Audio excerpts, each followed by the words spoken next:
அந்த கஸ்டமைஸ்டு ப்ராடக்ட்டை டெவலப் பண்ணுறதுக்கு அந்த கம்பெனியும் டெவலப் ஆகிறதால அது கஸ்டமர் சென்ட்ரிக் அப்ரோச். அதுதான் இன்னோவேட்டிவ் திங்கிங் அப்படின்னு சொல்லுவோம்.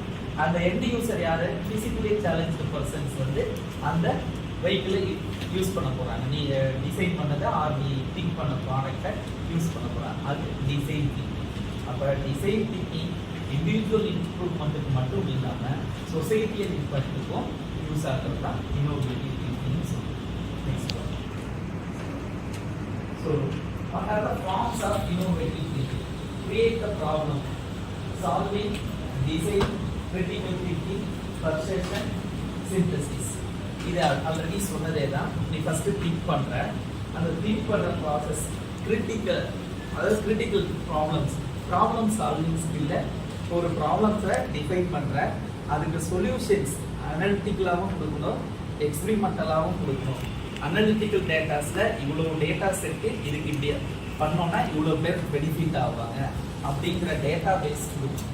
அதுதான் கிரிட்டிக்கல் அனாலிசிஸ். அந்த கிரிட்டிக்கல் அனாலிசிஸ் பண்ணிவிட்டு அதை தியரிட்டிக்கல் மாடலாக கன்வெர்ட் பண்ண போகிறோம்.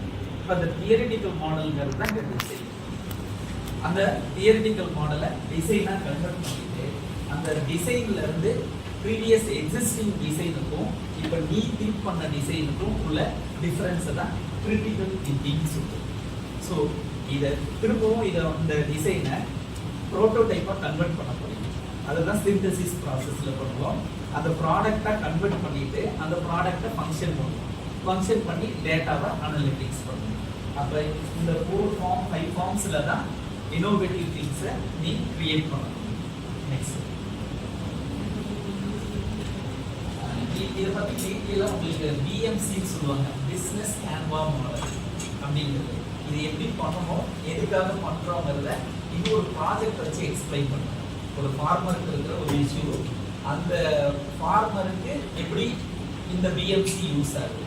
அப்போ அந்த பிஎம்சியோட ஒன் ஆஃப் த டூல் தான் innovative design R innovation ideas. இப்போ இந்த பிஎம்சி எப்போ கிரியேட் ஆகும்னா, உனக்கு ஒரு புது ஐடியா உருவாகும் போது தான் இந்த பிஎம்சி கிரியேட் ஆகும். அப்போ இந்த பிஎம்சியை கிரியேட் பண்ணினா தான் ஒரு பிஸ்னஸ் பிளான் வந்து கிரியேட் ஆகும். அப்போ அந்த இன்னோவேஷன் திங்கிங்கிறது ஒரு பிஸ்னஸை கிரியேட் பண்ணுற ஒரு ஆண்டர்ப்ரனர் அளவுக்கு தாட்ஸை, உன்னோட தாட்ஸை ஒரு பிஸ்னஸ் மேனாக உன்னை மாற்றக்கூடியது இந்த innovation thinking. End of the day ஒரு ஐடியா இருக்குன்னா அந்த ஐடியாவை நீ ப்ராடக்டாக கஸ்டமைஸ் பண்ணி கஸ்டமருக்கோட ஹேண்டுக்கு போகிற வரைக்கும் ஒர்க் பண்ணி அந்த ஐடியாவை கம்ப்ளீட் பண்ணிட்டீங்கன்னா நீ ஒரு பிஸ்னஸ் மேன், அதாவது ஒரு become a business man or entrepreneur. அந்த ஆண்டர்ப்ரனர் எப்படி டெவலப் ஆகணுங்கிறதுக்கு இந்த இன்னோவேட்டிவ் திங்கிங் ஹெல்ப் பண்ணுது. அதுதான் இதில் என்ன சொல்லியிருக்கோம், innovative thinking importance in business strategy. பிஸ்னஸோட ஒரு இம்பார்ட்டன்ட் தாட் ப்ராசஸுக்கு எது பேசிக்காக இருக்குன்னா உன்னோட இன்னோவேஷன் திங்கிங். நெக்ஸ்ட் என்னென்ன எலமெண்ட்ஸ். இப்போ நான் இன்னோவேஷன் திங்கிங் சொல்லிட்டேன், நீ புதுசாக திங்க் பண்ணணும்னு சொல்கிறேன். அந்த ப்ராக்டிஸ் எப்படி க்ரியேட் பண்ணணும்? ப்ரொஃபஷ்னலாக பண்ணுறது வேற, சும்மா நம்ம நடந்து போயிட்டு இருக்கோம், திடீர்னு ஒரு ஐடியா தோணும். பட் அந்த ஐடியா நீ போயிட்டு கூகுளில் சர்ச் பண்ணாவோ இல்லை நீ அந்த ஐடியாவையே நீ ப்ராடக்டாக மாற்றினா கூட 2 இயர்ஸ் கழிச்சு அல்லது 1 இயர் கழிச்சு பார்த்தீங்கன்னா இது already existing product, existing idea யாரோ ஒருத்தவங்க பண்ணிட்டாங்க. நீ திங்க் பண்ணுற ஒரு ஐடியாவை யாரோ ஒருத்தவங்க பண்ணிட்டாங்க. பட் அந்த மாதிரி இருக்காமல் இருக்க நீ ப்ராக்டிஸ் எப்படி பண்ணீங்க உன்னோட ஐடியா வேலிடான ஐடியாவாக இருக்கும் அப்படின்னா ஃபர்ஸ்ட் வந்து innovative thinking as a catalyst. ஒரு கேட்டலிஸ்டாக இருக்கும் உன்னோட ஐடியா. அப்போனா அதோட மீனிங் என்ன, எக்ஸிஸ்டிங் இருக்கிற ப்ராசஸை ஃபாஸ்டாகவும் ரெஸ்பான்ஸாகவும் பண்ணக்கூடிய ப்ராசஸாக இருக்கணும். அப்படி இருக்கிறது தான் இன்னோவேட்டிவ் திங்கிங் சொல்லணும். நார்மலாக திங்க் பண்ணுற ப்ராசஸை இன்னோவேட்டிவ் திங்கிங்னு சொல்ல முடியாது. அப்போ innovative thinking act as a catalyst. Next one, identify the strategic opportunities. அதாவது இப்போ நான் ஒரு பிஸ்னஸ், இப்போ நான் சொன்ன சூப்பர் மார்க்கெட் எஸ்டாப்ளிஷ் பண்ண போகிறேன். அப்போ அந்த பிஸ்னஸ் நான் எஸ்டாப்ளிஷ் பண்ணோன்னா அப்போ அந்த மார்க்கெட்டோட ஆப்பர்ச்சுனிட்டிஸ், இந்த ஏரியாவில் இந்த மாதிரி மார்க்கெட் இல்லை, சூப்பர் மார்க்கெட் இல்லைங்கிற ஸ்டாட்டிஸ்டிக்ஸ் ரிப்போர்ட் இருக்கணும். அப்போ நீ திங்க் பண்ணுற ஐடியா எக்ஸிஸ்டிங்காக இருக்கா இல்லையாங்கிறத ஆல்ரெடி அனலைஸ் பண்ணிட்டேன். பட் அது அப்ளிகபிளா இம்ப்ளிமெண்ட் பண்ணா பெனிஃபிட்ஸா இல்லையாங்கிற ஆப்பர்ச்சுனிட்டிஸை சர்ச் பண்ணக்கூடிய ஐடியாவா இருக்கு. அது second condition. Third one, business model can as a frame work. இதுதான் நான் முன்னாடி ஒரு சார்ட் காமிச்சேன், அதை நெக்ஸ்ட் ப்ராஜெக்ட் அப்போ எக்ஸ்பிளைன் பண்ணுறேன்னு சொல்லுவேன். அந்த பிஸ்னஸ் கேன்வா மாடல்னா என்னன்னா, அந்த அதோட 7 ஸ்டேஜஸ் இருக்கும். இப்போ நீ திங்க் பண்ண ஐடியா, அந்த ஐடியா நல்ல ஐடியான்னு ஐடென்டிஃபை பண்ணிட்ட ஃபர்ஸ்ட் பாயிண்ட். செகண்ட் பாயிண்ட் என்னன்னா, அது யாருக்கு யூஸ் ஆகுதுன்றதையும் மார்க்கெட்டோட ஆப்பர்ச்சுனிட்டிஸையும் ஐடென்டிஃபை பண்ணிட்டேன். Second point satisfy. அந்த தேர்ட் பாயிண்ட் பிஸ்னஸ் பிளான். அந்த பிஸ்னஸ் பிளானோட பிஸ்னஸ் கேன்வா மாடல்னு சொல்லுவோம். அந்த பிஸ்னஸ் கேன்வா மாடலுக்குள்ளார ஒரு 7 பாயிண்ட்ஸ் இருக்கும். எவ்வளோ காஸ்ட், யாருக்கு பண்ண போகிறேன், எப்படி பண்ண போகிறேன், அதுலேருந்து எப்படி ரெவன்யூ ஜென்ரேட் பண்ணுவேன். இப்போ நீ ஒரு நல்ல ஐடியா வச்சுருக்க, ஒரு வாட்டர் பாட்டில் புதுசாக டிசைன் பண்ணுற, அந்த வாட்டர் பாட்டிலை நான் சேல்ஸ் பண்ண போகிறேன். பட் ஆனால் ஆல்ரெடி கஸ்டமைஸ்டு டிசைன் ஒரு 1000 டிசைன் இருக்குது வாட்டர் பாட்டில். ஏன் வாட்டர் பாட்டில் வாங்கணும்? அதில் என்ன இன்னோவேஷன்ஸ் இருக்குது? இந்த மாதிரி ஒரு 7 கொஸ்டின்ஸ்க்கு ஆன்சர் பண்ணுறதுக்கு பேர் தான் பிஸ்னஸ் கேன்வா மாடல், பிஎம்சி அப்படின்னு சொல்கிறாங்க. அப்போ அந்த ஃப்ரேம் ஒர்க்கை டிஃபைன் பண்ணணும். உன்னோட ஐடியா திங்க் பண்ணிட்ட, அந்த ஐடியா நல்ல ஐடியா, மார்க்கெட்டுக்கும் தேவை அப்படிங்கிறது பிளான் பண்ணிட்ட. அப்போ அந்த ஐடியாவை யாருக்கு கொடுக்குறோம், அந்த ஐடியாவில் உனக்கு என்ன பெனிஃபிட், சொசைட்டிக்கு என்ன இம்பேக்ட், ரெவன்யூ ஜென்ரேட் ஆகுமா, இதெல்லாம் கொஸ்டின்லாம் ஆன்சர் பண்ணால் அது பிஸ்னஸ் கேன்வா மாடல். அப்போ அந்த ஃப்ரேம் ஒர்க்கை தேர்ட் ப்ராசஸில் பண்ணணும்.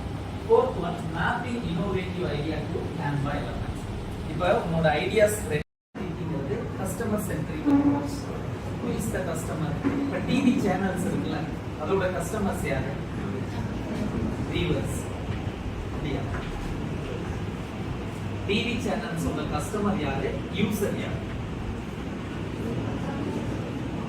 யாரெல்லாம் அட்வர்டைஸ்மெண்ட் கொடுக்குறாங்களோ அவங்க தான் டிவி சேனல்ஸோட கஸ்டமர்ஸ். யாரெல்லாம் டிவி சேனல்ஸ் வாட்ச் பண்ணுறோமோ அவங்க தான் யூசர்ஸ்.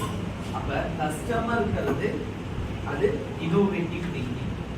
அவங்களோட இப்போ ஒரு சேனல் ஏன் பாலிமர் நியூஸோ புதிய தலைமுறையோ ஹைலைட்டாக இருக்குது, ரிமைனிங் நியூஸ் 80ல் ஆரம்பிச்சு இன்னும் ஒரு 15 சேனல் நியூஸ் சேனல் இருக்குது. அதில் வர நியூஸை விட புதிய தலைமுறையை ஏன் ஹைலைட் பண்ணுறோம்?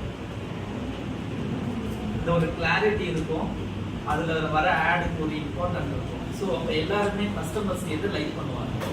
புதிய தலைமுறை சேனல் தான் யூஸ் பண்ணுவாங்க. அப்போ அதுக்கு பேர் தான் கஸ்டமர் சென்ட்ரிக் அப்ரோச். அதே இதை அந்த இதில் இருக்கிற ப்ராசஸ் இல்லை, எனக்கு இந்த சேஞ்சஸ் இந்த சேனலில் இதை விட பெட்டர் ஃபீட்பேக், ஒரு ஃபீட்பேக் கொடுத்து எனக்கு 2 மினிட்ஸ் வர ஆடை 1 மினிட்டாக குறைங்க அப்படின்னு ஒரு வியூவர்ஸ் ஃபீட்பேக் கொடுத்தாங்கன்னா அதுக்கு பேர் தான் யூசர் சென்ட்ரிக் அப்ரோச். அப்போ டிசைன் திங்கிங்கிறது உன்னோட யூசர்ஸ் அக்சஸ் பண்ணிட்டு ஃபீல் பண்ணி ஃபீட்பேக் கொடுத்து அந்த டிசைனை சேஞ்ச் பண்ணோம்னா அதுக்கு பேர் டிசைன் திங்கிங். இன்னோவேட்டிவ் திங்கிங்கிறது கஸ்டமர் சைடில் யூசரோட ஃபீட்பேக் அல்ல, அவங்களோட நெசசிட்டி கிடையாது, அவங்க இன்வால்வ் ஆகிருப்பாங்க.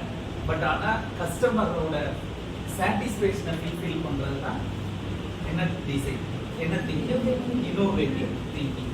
அப்போ இன்னோவேட்டிவ் திங்கிங் கிரியேட் பண்ணணும். எது இன்னோவேட்டிவ் திங்கிங் அப்படின்னா அதுக்கு என்னென்ன ப்ராசஸ், ஒரு what are the sequence of operations அப்படின்னு பார்த்தீங்கன்னா ஒரு 5 ஸ்டேஜஸ் இருக்கும். ஃபர்ஸ்ட் எம்பசைஸ், அடுத்து டிஃபைன், அதுக்கு அடுத்தது ஐடியேட், ப்ரோட்டோடைப், டெஸ்ட். இந்த 5 ஸ்டேஜஸ்ல பண்ணா இது ஒரு லாஜிக்கல் திங்கிங். உன்னோட ஐடியா, எனக்கு ஒரு புதுசாக இப்போ நான் ஒரு ராக்கெட் கண்டுபிடிக்க போகிறேன் அப்படின்னா அந்த புதுசாக ராக்கெட் கண்டுபிடிக்கிறதுக்கு எதுக்காக கண்டுபிடிக்க போகிறேன், என்ன ரீசன்ஸ், எங்கேருந்து கஸ்டமர்கிட்ட வந்து ஃபீட்பேக் வாங்கியா ஆர் யூசர்கிட்ட வந்து ஃபீட்பேக் வாங்கியா, எம்பசைஸ் வாங்குறது, டாக் டு யூசர்ஸ். கஸ்டமர்கிட்ட ஒரு ஃபீட்பேக் வாங்கிட்டு அந்த ஃபீட்பேக்ல இருந்து அவனோட ஐடியாஸை ஜென்ரேட் பண்ணணும். அந்த ஐடியாஸ் எப்படி ஜென்ரேட் பண்ணுவோம்னா அதுக்கு ஒரு ப்ராப்ளம் ஸ்டேட்மெண்ட், அந்த ப்ராப்ளம் ஸ்டேட்மெண்ட்டை எடுத்துக்கணும். இப்போ எக்ஸாம்பிளுக்கு நான் இந்த நியர்பை இந்த ஹைவேஸில் இருக்குல்ல வயலூர், இந்த ரூட்டில் நான் வந்து ஒரு சூப்பர் மார்க்கெட் லான்ச் பண்ணுவேன். ஸோ இது என்னோட ஐடியாஸ். இதை நான் லான்ச் பண்ணணும்னா ஃபர்ஸ்ட் நான் என்ன ப்ராசஸ் பண்ணணும்னா எம்பசைஸ். இங்கே நியர்பை இருக்கிற ரெசிடென்ஷியல் பீப்புள்கிட்ட நான் போயிட்டு டைரெக்டாக ஃபீட்பேக் எடுக்கணும்.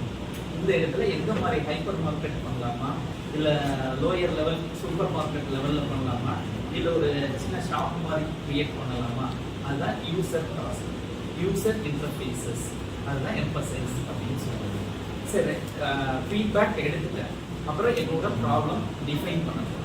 எப்படி ப்ராப்ளத்தை டிஃபைன் பண்ண முடியும்னா, இதோட பாப்புலேஷன்ஸ் இந்த நியர்பை சரௌண்டிங்ஸில் இருக்கிற பாப்புலேஷன், அதாவது லார்ஜ் ஸ்டாட்டிஸ்டிக்கல் ரிப்போர்ட். அந்த ரிப்போர்ட்ல இருந்து எவ்வளோ பர்சன்டேஜ் ஆஃப் பீப்புள் என்னோட சூப்பர் மார்க்கெட்டை அக்சஸ் பண்ணுவாங்க. அப்போ ப்ராப்ளத்தை டிஃபைன் பண்ணுவாங்க. இந்த ப்ராப்ளம் டிஃபைன் பண்ணிட்டேன். என்னோட ஐடியா ஆல்ரெடி ஜென்ரேட், நான் தாட் ப்ராசஸ் தான் ஐடியாவாக கன்வெர்ட் பண்ணி வச்சிருக்கேன். அந்த ஐடியாவுக்கான ப்ராப்ளம் ஸ்டேட்மெண்ட் தெரிஞ்சிருச்சு. அப்போ ப்ராப்ளம் ஸ்டேட்மெண்ட்டை டிஃபைன் பண்ணதுக்கப்புறம் நான் அந்த ஐடியாவை இம்ப்ளிமெண்ட் பண்ணுறதுக்கு சைட் செலெக்ஷன்ல இருந்து கன்ஸ்ட்ரக்ஷன்ஸ் இது எல்லாத்தையும் பில்ட் பண்ணணும்.